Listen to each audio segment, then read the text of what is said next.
Hey, how you doing? This is John, and welcome to John's Long Box. I'm trying to straighten up down here, and I just can't until I get rid of this big pile of Dungeons Dragons role-playing stuff that my buddy Jimmy dropped off. So I thought I'd do a quick impromptu stream. And first off, Heroic Tales #2 is still available on Fund My Comic. It'll be available for the duration until I launch my next campaign. Uh, which who knows when that's going to be. I got a couple of projects lined up. That should be shipping in a month, because we're getting everything. We're trying to get everything scrambled to do it with, the lettering, the editing, and the pre-press, and then it's just a matter of time before the printer, whatever. If it's slow, we'll be printing right away, whatever. So that's what we're doing. That's where we are. Now, this is open invite. If anybody wants to come in, talk Dungeons Dragons, role playing games, whatever, comic books, and like I said, I'm just trying to go through all of this. Oh, this looks out of focus. Let me remove this. Let me stop the camera, and re-add the camera. And okay, that looks a little better. So what I'm doing is my friend Jimmy is moving, which is sad for me. He's moving to South Carolina because New York is just too expensive. He could work from home. So if he could work from home from South Carolina and get his New York pay, I don't blame him. He's going to sell his house, buy a house, with the difference in South Carolina, pocket the money, live like a king. I don't blame him. I would do it too if I wasn't, tied to New York. I got a couple more years. I'll probably go with him. So he dropped off all his role playing stuff. He's downsizing. His kids get married, empty nest kind of thing. So he's decluttering his life. What's that, Mary Collender? So he just came over the other day took him two trips, just all this role playing stuff. So it's kind of sad that means like when he goes down to South Carolina, he's not going to be role playing anymore. Oh, geez, it's the end of an era. So I got all of Jimmy's role playing stuff.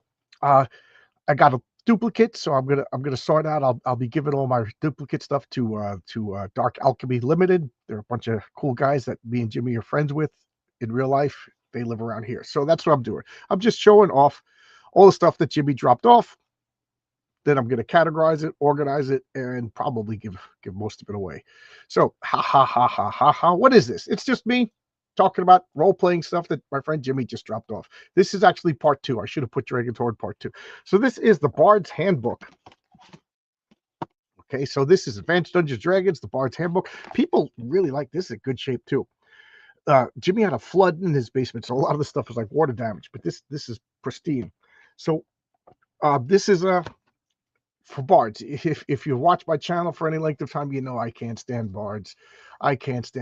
Bards should be non-player characters. You go into a pub, the guy playing the harp in the corner, that's not the guy you want with you in the dungeon. It's it's just I don't know. I grew up without bards. I don't think I've ever had a bard character. I don't think any of my group ever played a bard. It's just the silliest thing. And if you want to play a bard in my game, I don't play that. Like, I don't outlaw anything. You want to do it, but what do you think you're doing? You're fighting a horde of orcs. You're gonna break out a lyre. That's gonna help.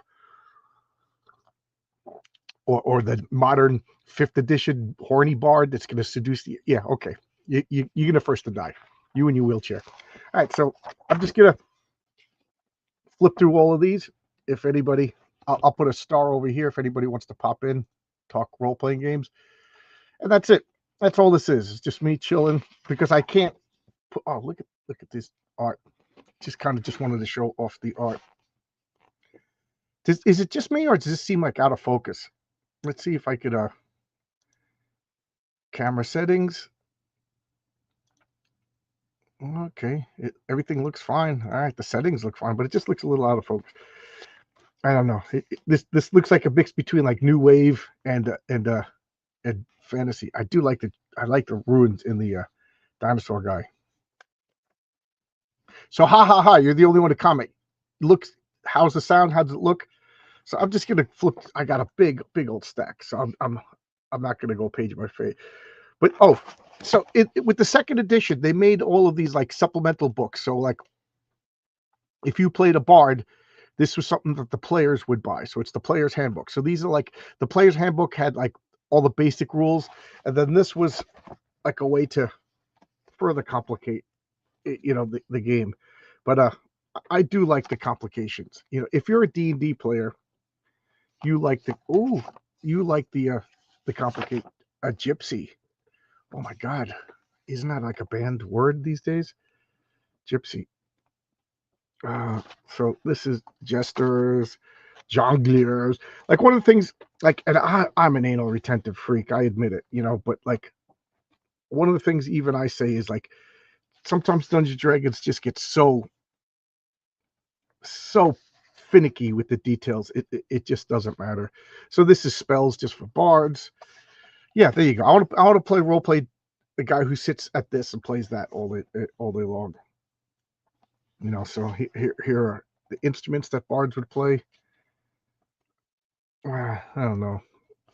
Like I said, not too interested in bards. This is the complete book of villains. So this is a Dungeon Master's Guide. So you got the Dungeon Master's Guide. This was a supplement for the dungeon. Oh, there seems to be paper stuck in here. Oh no! It looks like something happens. It got damaged a little bit. So this is a rule supplement. That's cool. So let's check this out. I mean, really, all I'm really doing is checking out the art right now. Oh, that's cool. Look at the old D&D art. The old D&D art was so much fun. A complete village worksheet. What's going on over here? I don't know. Look at the old D&D art. Look at that guy. Yeah, he's evil. He's got cat eyes. Oh, can you even see? What is this? Oh, that's pretty clever. You got Medusa, but she's got a veil on her face. Oh, that's pretty clever. That just gave me an idea. A Muslim girl in a burqa, find out that she's a Medusa. How's that? How's that for villain? Cool, look at that. And this is really all I'm doing. It's really if anybody wants to pop in, talk with me, I don't expect anybody to. So I got, what is this? Okay, well, we'll take this. I got two big old fat books over here. Let's check this out. England, Palladium Books, Riffs World 3. So this is for Riffs. So Riffs was a Palladium had a, I think it was called GURPS, genetic role-playing system. And they just came up with a system to play role-playing games. And then you just bought books that had settings in them. So one of the settings was like cyberpunk. One of the settings was like proto steampunk. Like this was before steampunk. One was fantasy, sci-fi. Urban detectives. Whatever you wanted to buy, you could just buy whatever book you were, and you didn't have to learn a whole new system. I thought it was a pretty clever idea. I never got into GURPS because I got into Dungeons and Dragons. One of my friend Sean. Geez, I'm trying to think how old were we? We got that red box and we played Dungeons and Dragons. And oh man, we didn't know what we were doing, but man, did we have fun. We just basically took turns being the dungeon master. Like we read the books, but we didn't really, we were kids. We were little kids. And we started to get good at it. And we started to get really into it to the point like we would fight with each other, and it kind of ruined the fun. And our group became a little bit smaller. And then we came up with like our own rules. Like, and this solved all the fight. Like if I was the dungeon master, these were you had your characters. You couldn't use your characters. It was like you cheated on me. You used your character with another dungeon master. You're dead to me. Like, you know what I mean? So because next thing I'm making up a story and I come back, it's like, what do you mean you're 14th level? You were 6th level. Oh, Carl was your dungeon. So like we did it. We all did. We were like 5th, 6th grade.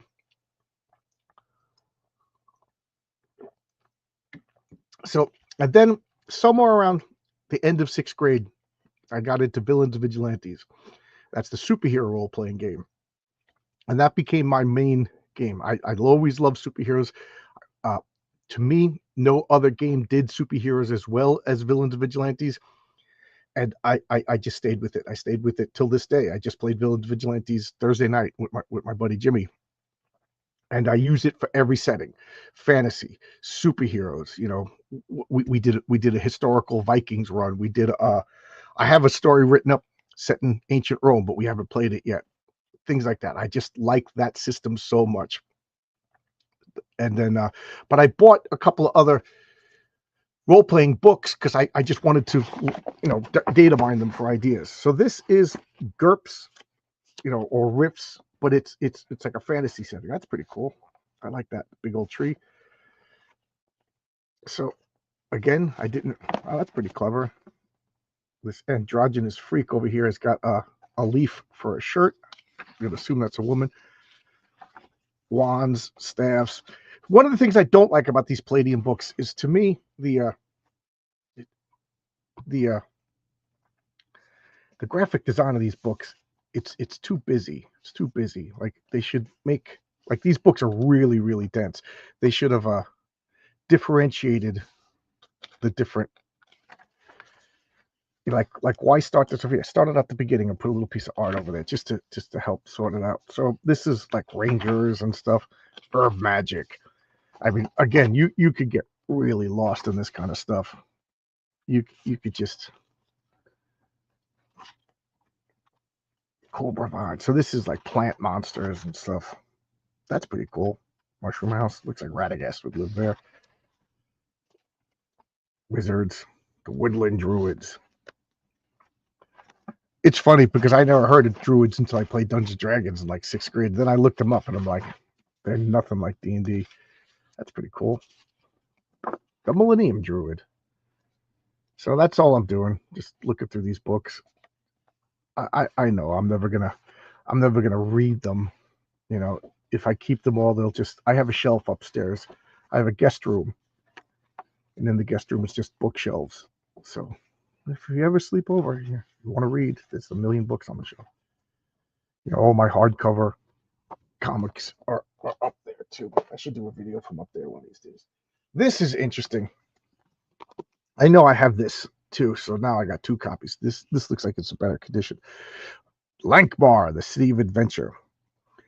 Oh, Krepeshki Kepesh. For those of you who came to ask the reason dragons don't pay taxes, because you don't want to further your kingdom. We want to build our own. Now you see you later. Got to get training. Okay. So this is like this is a Faft and Grey Mouser. Got to be able to stay above my enemies, you know. There you go. There you go. So this is what was his name? Frank Lieber. Yeah, Fritz Lieber. Fritz Lieber. He wrote, I don't know, 10 or so novels, you know, fantasy novels of Faft and Grey Mouser. Now, he embraced the D&D. So like there was deities and demigods. The 2nd edition deities and demigods was, oh my God, was that book influential to me. And it introduced me to all these different mythologies and heroes of everything. And then in some fictional worlds, like they had the Cthulhu. That was the first time I ever heard of H.P. Lovecraft and Cthulhu. Elric of Melniboné, and then Lankmar, Gods of Lankmar, which is the main city in Faft and Grey Mouser. So I went on like a 20-year crusade of reading all of the stuff from that deities and demigods. So I read all the Fafner, Melniboné, H.P. Lovecraft.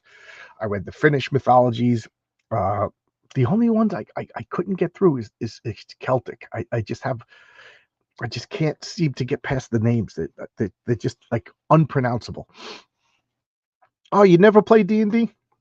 Never played D&D? May I ask how old you are? I'm just curious. You know, Dean.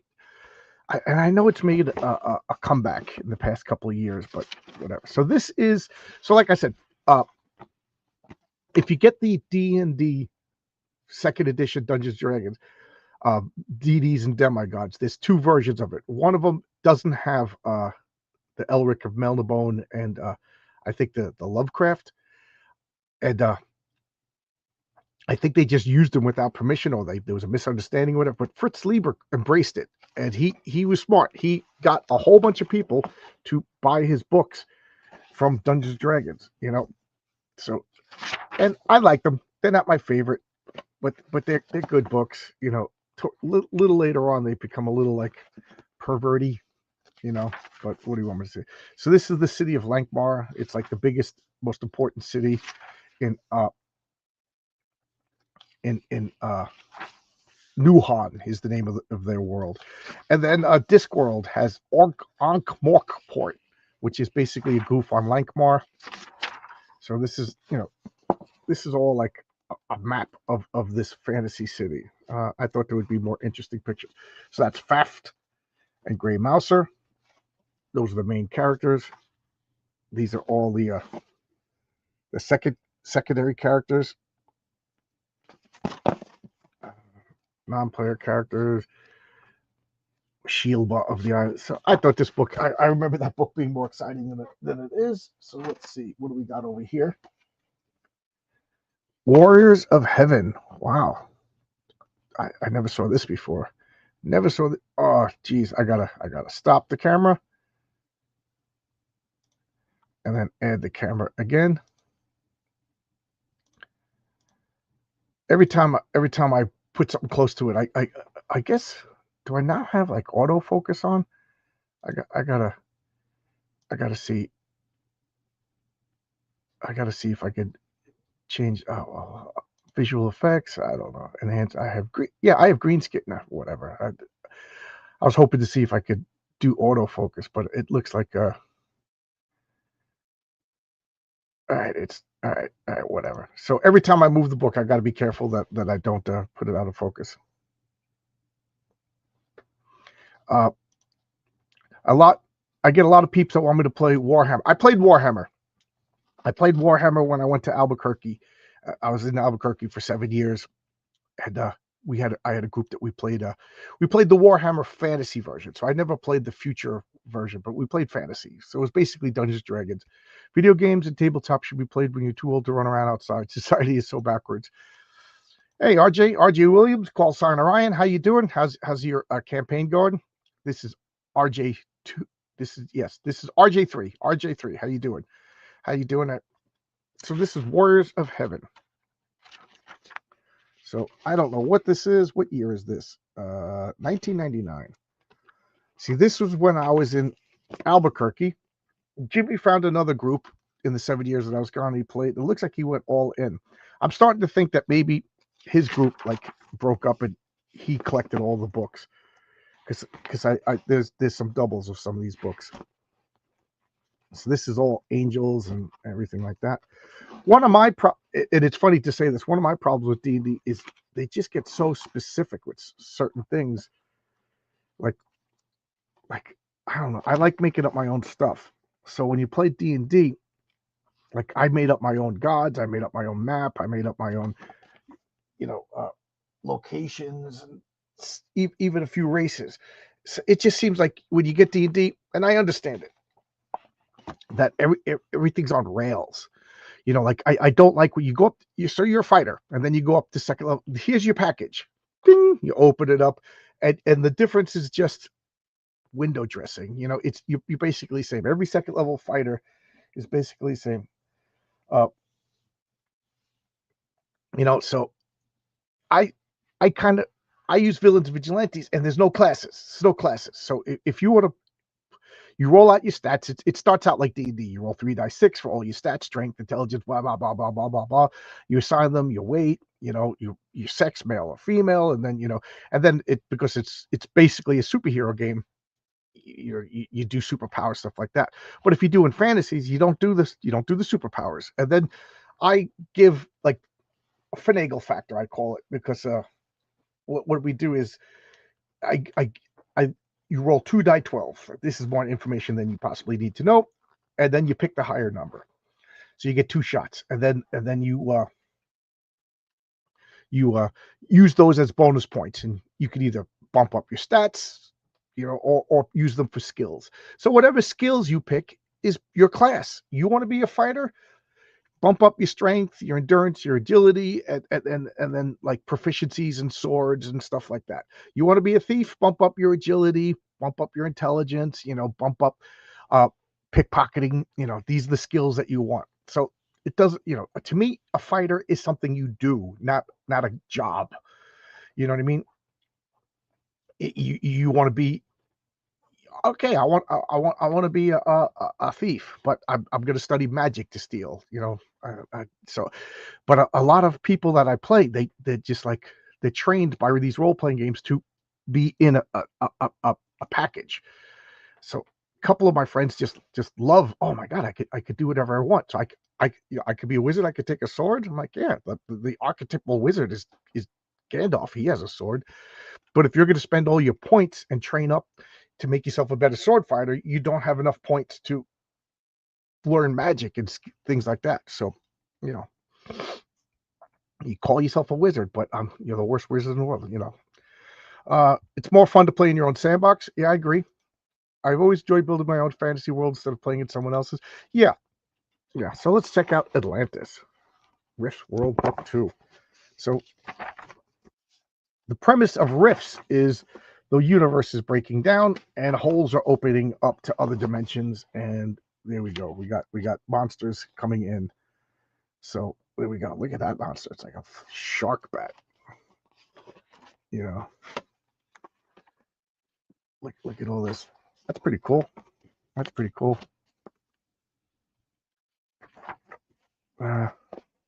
So I'm just like I said, just flipping through the books, stopping at any cool pictures. These Palladium books, man, are so dense with information.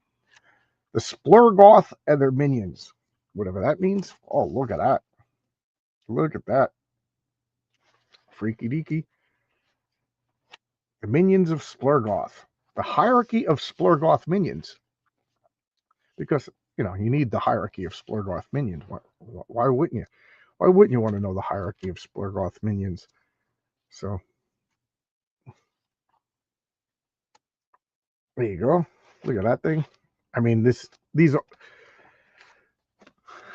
I don't claim to know the history of Warhammer, but I'm curious if this like predates Warhammer. Like did they cannibalize each other? Oh, look at these evil swords.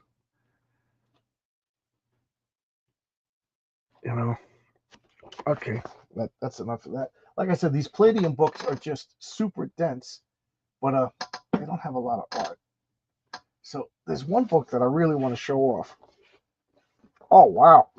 Okay, I'm pulling this up. Okay, I didn't know this was in here. I would have pulled this up right away.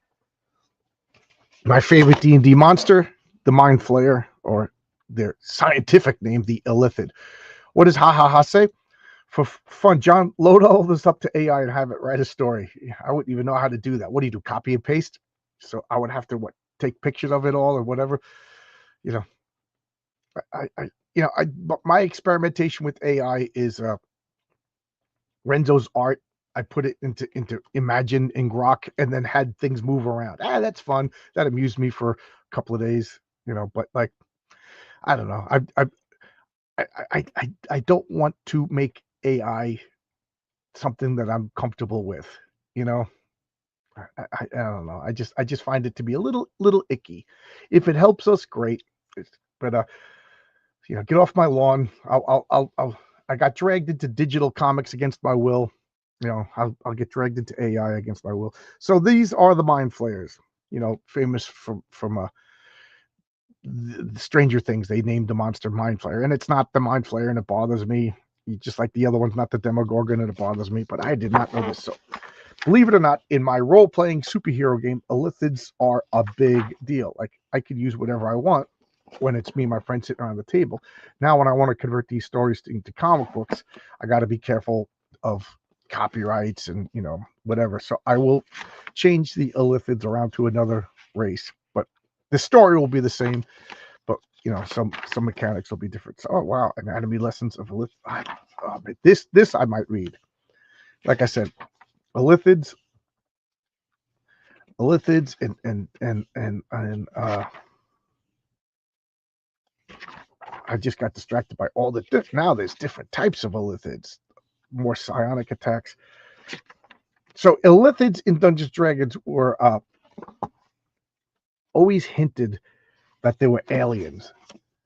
and like it was kind of like unorthodox. A couple of people like, no, they're not aliens. They're just monsters. They're just monsters. Like in Dungeons and Dragons originally, I'm talking like in the late '80s, early '90s, it was more orthodox to believe in or have other dimensional stuff than it was to have extra planetary stuff, interstellar stuff. And then they made a module called what was it?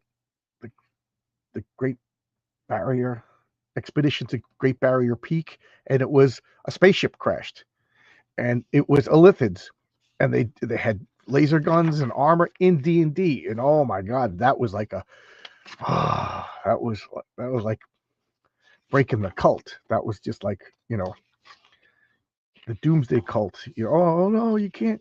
That's the death of D&D, and that came and went. That I think I still have my copy of that module, the first edition of Great Barrier Peak.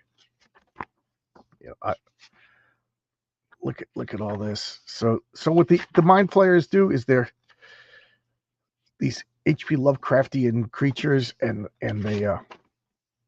they mostly use psionics, meaning mental powers, and then they enslave humanity and feed on their brains and everything. Oh, look at this. One man enters. Man, yeah, this ain't going nowhere. I'm gonna be reading that. Holy moly, will I be reading that? I don't know what this is.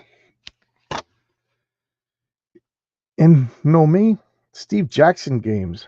Oh, cool. This is the guy who created the game Munchkin. He also created Illuminante and a couple of. I have no idea what this is. Role-playing game for 2 more players based on the original French game by Croc. I don't know what this is. Oh, okay. In my name or something like that. Oh, the art. All right.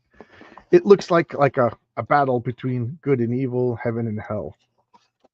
I do like the stained glass motif. To be honest, this is why, like a couple of people, my comic is just, I tell people it's blue sky, Bronze Age superheroes, so it's cape shit, and I like that. I like that, and I see a lot of other people in the crowdfunding indie comics. They're doing a lot of stuff with angels and devils and Nephilim. To me, like they're like, oh yeah, superheroes is old hat, and they're right. But to me, the battle between angels and devils and Nephilim and stuff like that. When did this book come out? I don't even know what year is this, but like that is like 30 years old to me. That's just as old as superheroes. It's old. It's old to me. And if you like it, fine. I don't care. But I see so many crowdfunded books, and it's just like, oh, he's a priest who's going to exorcise the dead and whatever, and I like, oh, that's cool. I mean, I also feel like post-apocalyptic. That's who cares about that? I can't see a date. 1997. Yes, So I mean, but I mean, there is an element of that in my comics. You'll see later on, hopefully, if I get there. So, the angels versus devils. That's old hat. Supernatural did it for 13 seasons. It's divine intervention. I do like the aesthetic of like the sharp stained glass look. Resources, but I but this is just Vertigo Comics, the board game, or the role-playing game. That's cool. Oh, what? Jack Kirby. You could be Jack Kirby in the game. There you go. I don't know. To me, it's been done. Just like everything else. So what else we got here? I guess I'll just go down the list. What do we got here? War Riffs, Book 13, Lone Star. So what is this? Steve Jackson, a legend in pen and paper world. Absolutely a legend. Steve Jackson, he created Ogre, which was like for the longest time, it was literally the biggest board game in the world. I mean, it's ridiculous. The box was huge. I always wanted it, but it was like, where am I going to put it? Even now with a house, it's like, where are you going to put Ogre?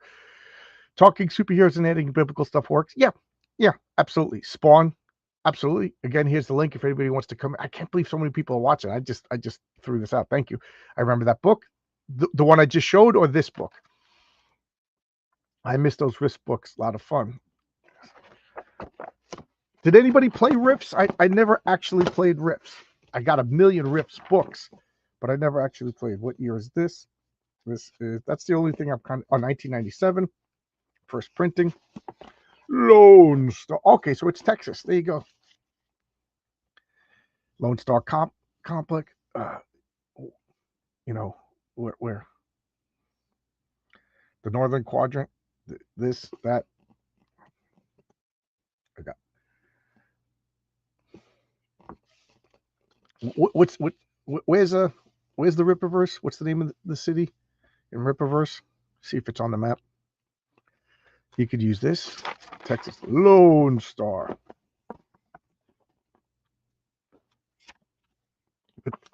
That's pretty cool. A lot of mechs. Lone Star doggies. Dog people. There you go. I guess there's a furry compound in Texas someplace. I don't know. Oh, that's kind of creepy. Yeah, these Palladium books, these Rifts books are just super dense, super dense. I'm going quick because look at that big old bear, bionic bear.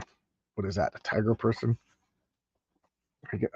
Hey, look, there's what's his name? Lawrence Fishburne. It looks like. That guy looks familiar. Hey, it's Cable. Brigadier General Ivan Kalpov. That's pretty cool. The Quiet Hunters. That's pretty cool. Do they hunt quiet?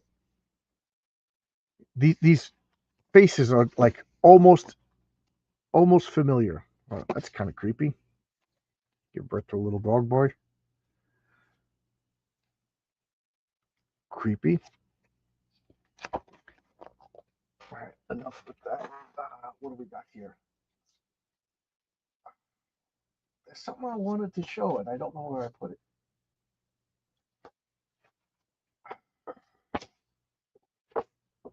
Oh, okay. Somebody just said something in the comments. I was a juicer in that game, Tim Olson says. So here we go. Let's look at the Juicer Uprising. Lone Star.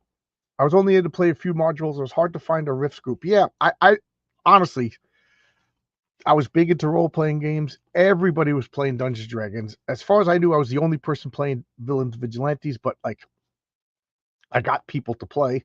They were kind of intrigued. Like, I could be a superhero. I could be a superhero. You know,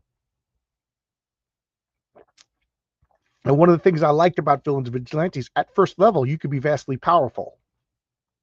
You know, so that was appealing to a lot of people who were like, oh, I'm first level. I got 3 hit points. I'm going to creep around an orc. You know, they kind of like that. Oh, I'm first level. I can lift a truck and fly and shoot laser beams. You know, it was appealing. But juicers, what year is this? It doesn't say. Oh, over here it says so 1990, but this is first printing 1996. But copyright. So I think Rifts. So this book came out in 1996, but I think Rifts was 1990. And juicers, if I remember correctly, they were like punk rockers that like used drugs and cybernetic enhancements to like give them advanced powers but at the expense of like their health and their life. So they had like short lives. Right? Is Tim Olson, is that what juicers did? You know, it's supposed to be like goofing on the, look at that guy burning up. It's supposed to be like goofs on a steroids and stuff. So it's like super steroids. I love the technology. Oh, that's pretty cool. Man killer. Juicer weapons. This I like. I like these guns. Guy's got the chainsaw over here. A robot, some sort of power armor. Okay, I was gonna say the anatomy's off, but I see it now. The Defender. There you go. Now that's pod racing. Like I said, these Palladium books are just so dense. I can't see myself actually reading them all. Uh, uh, which one of these do I want to show? Because I don't want to do this whole stack today. And I don't want to be online all day. My wife just messaged me. We want to go out to lunch. The Tome of Magic, D&D, second edition. So this is just like if you had all the D&D books and you just wanted a compendium of spells and magic. You don't need it. It's a supplement. But that's what D&D does. Is it just it's like drugs. You get the Dungeon Master, like for Dungeons Dragons. For those of you who don't know, you need the Dungeon Master's guide, and that's for the Dungeon Master. That's the guy who comes up with the stories. That's the guy who plans everything, comes up with stories and everything like that. Then there's the player's handbook. The players read that, and that's the rules for the player. But the Dungeon Master has to read the player's handbook too. So the players don't look at the Dungeon Master's guide. I mean, they could. If it is a good DM, they make it up stuff anyway. Now, so those are the only two essential books. Everything else is just, accessories. And this is one of the accessories. I guess you preferred VV over Marvel Superheroes. You find it more balanced or fun? To be honest, I played Marvel a few times. Me and my friends developed this system where everybody had their own game. So, Carl was the DM Dungeon Masters. I was the Villains Vigilantes guy. And another guy, he ran Marvels, and it wasn't that fun. So I nowadays I'm starting to think that he just wasn't good at it rather than the game system. So, but I don't have Marvels, and I'm not really interested in learning a whole new system. So Marvel, sorry, you're probably good. DC had their own game, Marvels had their own game. But what I did, every once in a while, I'd get an urge and I'd write up all the superheroes that I liked. Like I made up all the X-Men in V&V rules, and we ran a story as the X-Men, as best as I could approximate. This was using their actual numbers and stats from the Marvel handbook. So I used the math that is provided via Vigilantes to match like how much could Colossus lift and things like that. What year is this? 1991. It's funny, I remember this being older. So I just like this because it's gonna have more art. Guy riding a slug. How disappointing. Come on, let's see some cool art. Wizard being pestered by fairies. There you go. This is Eric July, and these are all the distractors. What do we got here? Come on, give me some cool art. So far, the art has been pretty lame. That's pretty lame. Man, this is lame art. This is real dull art. More pre-spells.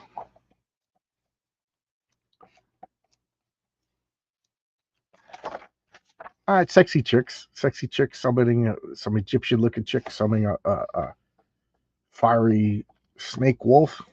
That's cool, I guess. It's funny. My memory of this book was a lot better. I remember this. Sexy white sorceress. There you go. Yeah, this was lame. My memory for this was a lot more exciting. Oh well, you done messed up a Rod. Anything cool in here? I already showed. Oh, this. Let's see. These Palladium books, super dense, not too much art. Rifts Under Seas. I'm just hoping what they do show is cool. So this is 1995. It's going to be all like robotic That's pretty cool. That's pretty cool.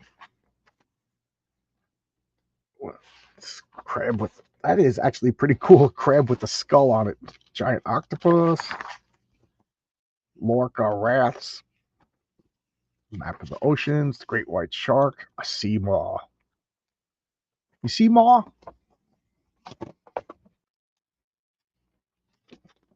Tiger shark. What is that? Rural eel people. I mean, one of the things, guys, you got to make the words easy to pronounce. You got to make the words easy to pronounce. You know, say it out loud a few times. Say it out loud. You got to make it easy to pronounce. Big whale. Humans. This book is dull. This book is dull. I thought it was gonna be more exciting. Come on, wait. There's a couple of books that I wanted to show. Where is it? Did I put it on the side and then forget where I put it? I don't know. Where? Oh, it's all the way on the bottom here. Okay. This, I'm really excited. I was really excited to actually get up and get it. All right. So, as I fall down and turn off the computer, oh, I didn't. I thought I turned off the computer. So this is Villains United. This is a Palladium source book for Heroes Unlimited. Heroes Unlimited was the second choice for me. If I wasn't going to play Villains Vigilantes, I was interested in Heroes Unlimited. It was a system for role-playing for superheroes. And I love this art. This guy Long, Arkham, was just talking about that. But to me, this is just classic superhero look. Like you could see this guy fighting the new Teen Titans, you know what I mean? Or the Avengers or the Defenders or something. 1, 2, 3, 4, 5. Okay, I thought he had an extra finger. Just looked weird the way his hand was positioned. So let's check out this. I want to see some cool superheroes. This is 1993. Cover logo, James Steranko. Oh, wow. Jim Steranko did the logo. Cool. Interior art, Mike Gustovich. He did one of my covers. He did my the cover that was Indiegogo exclusive. That's the rare cover if you're interested. Come on, I want to see some superheroes. I want to see some Mike Gustovich. Look at that. Rock'em sock'em to the jaw. So this is all superhero roles. Clock manipulation, bio ghost, alter metabolism. A jumping spider. So if you control insects, there's like 14 pages on insect powers. Look at this guy fighting a robot. What else we got? This is Mike Gustovich. I must have hit the camera. Sorry. I was looking at the book, not the screen. So this is Mike Gustovich art right over here. He was famous for the Justice Machine and Heroic Tales #1, the D cover. Long. I want to see. Oh, the Brotherhood of Armageddon. The Dark Tribunal. So these are all superhero teams. The Phantom Panther. Gemstone. Hollow. Plexor. What does Plexor look like? That's boring. The Grand Inquisitor. Quo. So you got a monkey guy with a gun. Oh, big gun. Mutant gorilla. Okay, cool. All right. And it was just like a rule for me. If you didn't have a picture, I didn't use you in my role-playing games. drop teams, the D teams. So these I don't know if they're good guys. Oh, well, this whole book is villains, right? So I guess they're all villains. Elimination teams, the Fabricator, Damon Lazarus. What is this guy's name?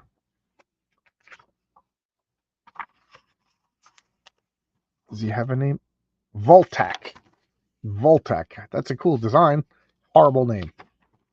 There's so many good electrical names you could use. That Volt, the Burn Building. I wonder where they got that name from.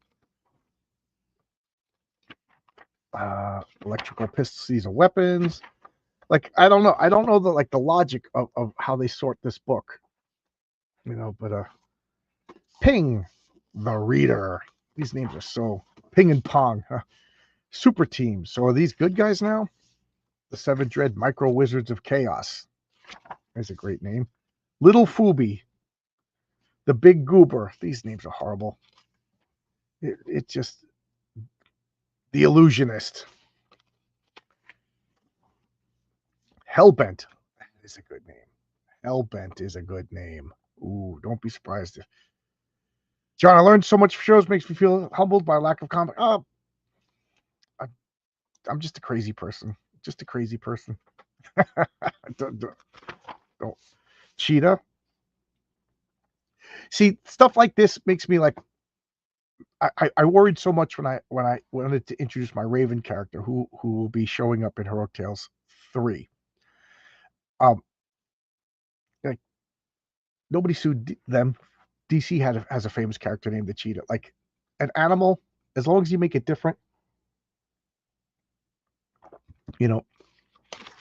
It Full Bore. That is a good name. That is a good name. Whiplash. You know. Whirligig. Oh, that is a good name. That is a good name. Slow Mo, the Blur, great name. I had a player character called the Blur, and here's the team. This is good. This is good. Masters of Speed, other characters. Spike the Monkey. So I guess these are what Patriot. Okay, so we got the Patriot over here. Generic name. Like nobody could sue you if you have a character named the Patriot. You know, it's a real world. Like if you called him the Blue Patriot, and then I made up the Blue Patriot, that's a different story. You know what I mean? Who's Constitution? All right, I'll allow it. Flag Waver. Minuteman. Stars and Stripes. I came so close to making up a duo called Stars and Stripes. I never did, though. I never did. The Aggressor. That's okay. I'll buy that. I'll take the Aggressor. Aviatrix. That's terrible. Horrible name. I also hate when you make up like a name. Like Electro, Magneto, and Mysterio are the only like superhero villain names that I'll accept. Mysterio, I guess it's because I heard it so much, but Electro, there is a word Electro, and Magneto is a word. But like I usually hate like if you just like call a guy like Puncho or something like that. That's just like so uncreative. The Besieger. Now the Besieger to me wouldn't be a guy with nunchucks and everything like that. The Besieger would be like like when you besiege, the first thing, like I didn't even look at this picture. I just looked at the name, the Besieger. So the first thing that popped into my head that the Besieger would be like an armored huge guy, like a siege engine, you know, like he would almost look like an Iron Man, but with like slightly medieval look to himself. Black Scorpion. Okay, that's a cool name.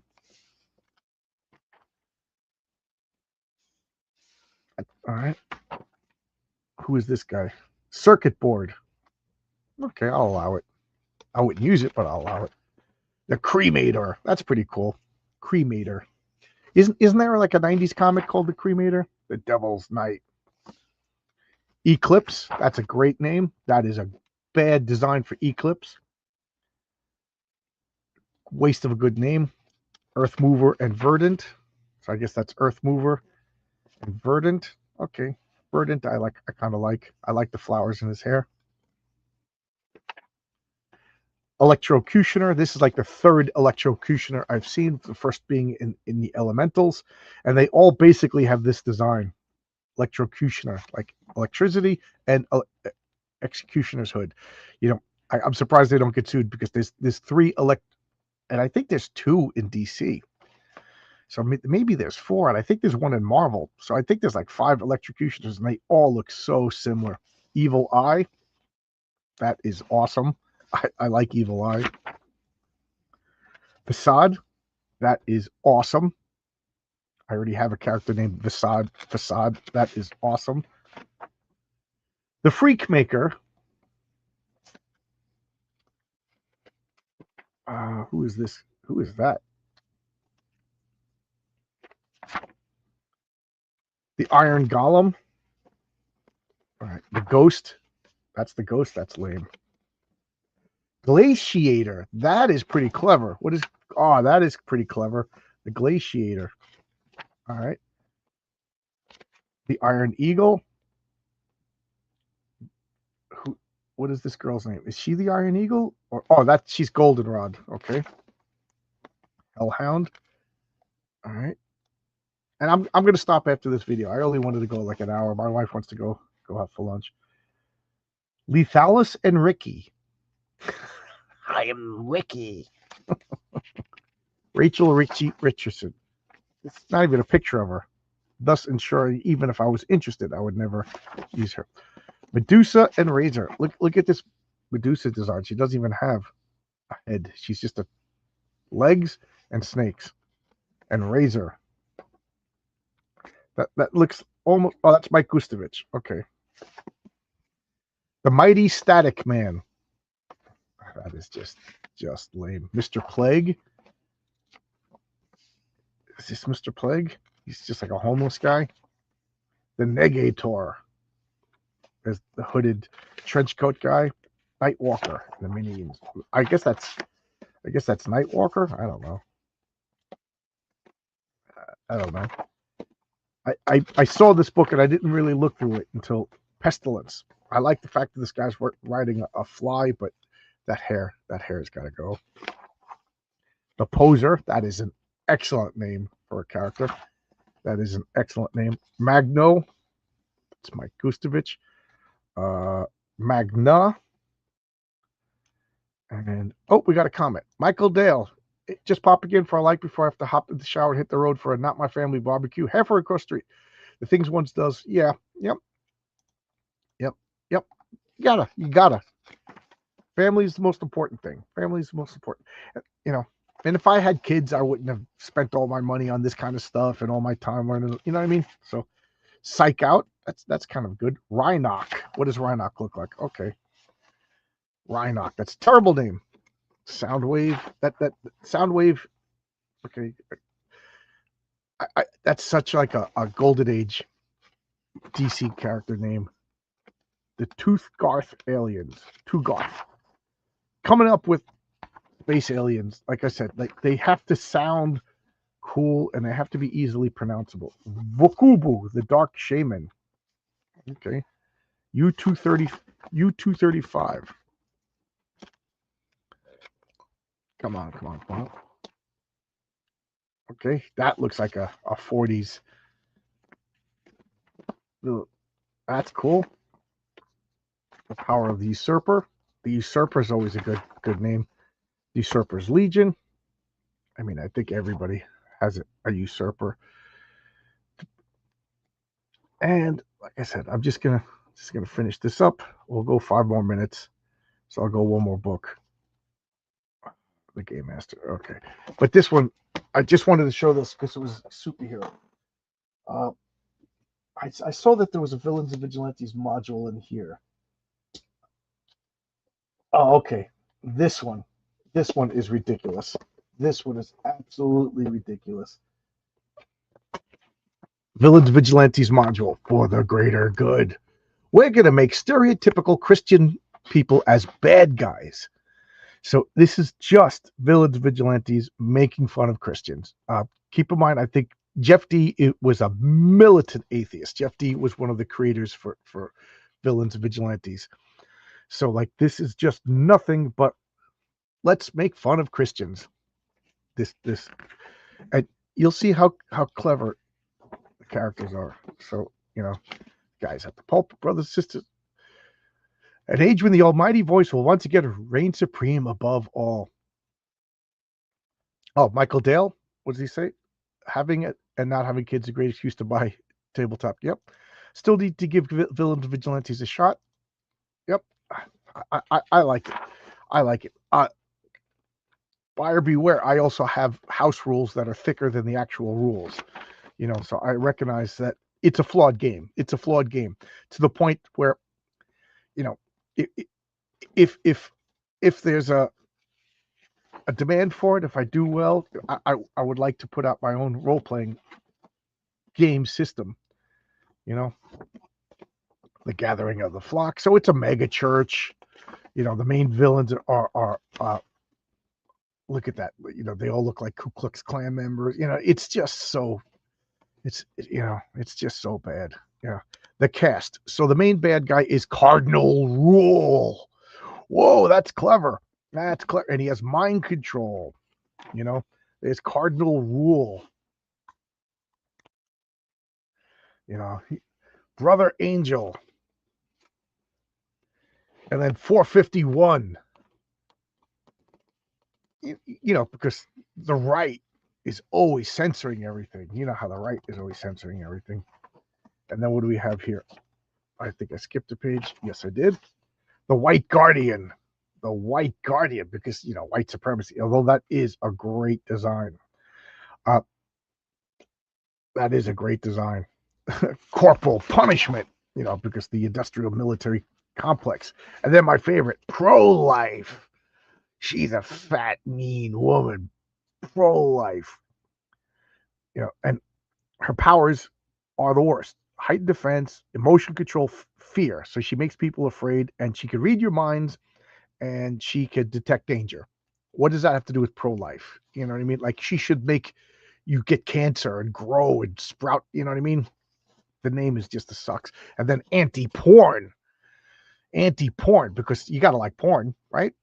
You got to like porn. So, the bad guys don't like porn. So they, all the good guys like porn. So anti-porn is what is she could devitalize a death touch. So if you don't like porn, if you this is just the worst, and I love this comic book art on the back. So welcome to Waynesboro. So it's supposed to be goofing on the Westboro Baptist Church, which, as we all know, is Democrats. A pleasant country town, a bit old-fashioned, a bit of friendly, God-fearing folks. In fact, all of Waynesboro is gathered tonight at the town church, where a very unusual sermon is being given, courtesy of the greater good. And now, brothers and sisters, I'm going to show you the evidence you so crave. Who wishes to see God's work in action? Yes, yes, yes, yes. Do you believe? Do you believe that the Lord has chosen me to act in his name? Then show me. Ta-da, we're going to kill kids. Oh my God, what's going on? It's just so, this is by far the worst V&V thing. And I love the art.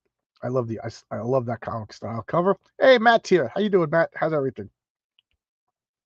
How's it going? Did this guy have a mirror when he created these characters? Idea: House Rule magazine, a comic zine that focuses on added rules for various systems with epic. There you go. That's a cool idea. I was thinking of, for a subscription service, like for my YouTube channel, of maybe like making like little adventures using like the Patriarch and Mary Sue and stuff like that. Just making little supplemental adventures. But I mean, would it be worth it? I don't know. And then like put up like an adventure every month or something like that. I don't know. That's the kind of stuff I'm thinking of, because like my whole game is based on role playing. I mean, my whole comic is based on my role playing. Like, is this?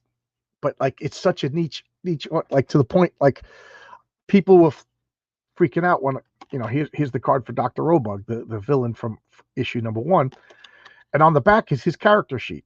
This is literally a character sheet from Villains and Vigilantes. I mean, look, here are the character sheets. You can see this is the format for the character sheet, you know, and so it's literally a character sheet, you know, limited by the space. So I was thinking of maybe like larger write-ups or whatever, you know, but if anybody, so like people who bought my comic or whatever, or people just wanted to dunk on me, whatever, they were like, look at these characters you didn't get. That's fine. That's fine. You know, if you had fun doing it, I could get a few reasons why not. There you go. I hope you live 100 healthy years so you can complete all your. I know I got so many projects. Man. It's funny because people are like, what would you do if you won the lottery? Like, literally, pay off my house, fix this house up. This house, I love this house, but it's you know, I'm the second owner, and the original owner didn't do anything. So this house, if you go upstairs, it's got the wood paneling. You know, it looks like 1974 upstairs. My wife loves it. You know, I would just redo the house, modernize everything, and then do all the projects that I wanted to do. Like, you know, in my 20s, it's get a harem, but in your 50s, it's do all the projects that you want to do. And I do love this art. And there you go. That's all I'm going to do today. So what do you think? Like, share, subscribe. Check out Heroic Tales #2. We had a little setback as far as the coloring went. We're recouping. I got everybody, like, I asked everybody, can we prioritize? Like, everybody's like, yeah, soon as we get boom, boom, boom, we're gonna. So I'm hoping to have like the print files ready in like 2 weeks, and then boom, that's it. That's what I'm hoping. That's the new revised schedule. So Heroic Tales 2. I'm already working on a side project for another comic book for another creator. My characters, we're going to have like a little crossover, which was really nerve-wracking because I'm such an anal retentive. Like, I have all the rules, the way things work. Like, I couldn't allow for his characters, like, in my world. Like, it just doesn't fit. Like, literally, I have a map of the multiverse. I'm like, how do I? But I worked around it, and I worked around it in such a way that if it falls through, I could still use it in my comic. So later, John, I hope you have a great week. I wish I could have noticed the video early. Yeah, it'll be up. Like, share, and subscribe. And there you go. And check out Heroic Tales. That's really it. And it's about comics. It's about fun. You know, what do you want me to say? All right. Thanks a lot, everybody. I'm gonna go have some lunch with my wife. Bye-bye.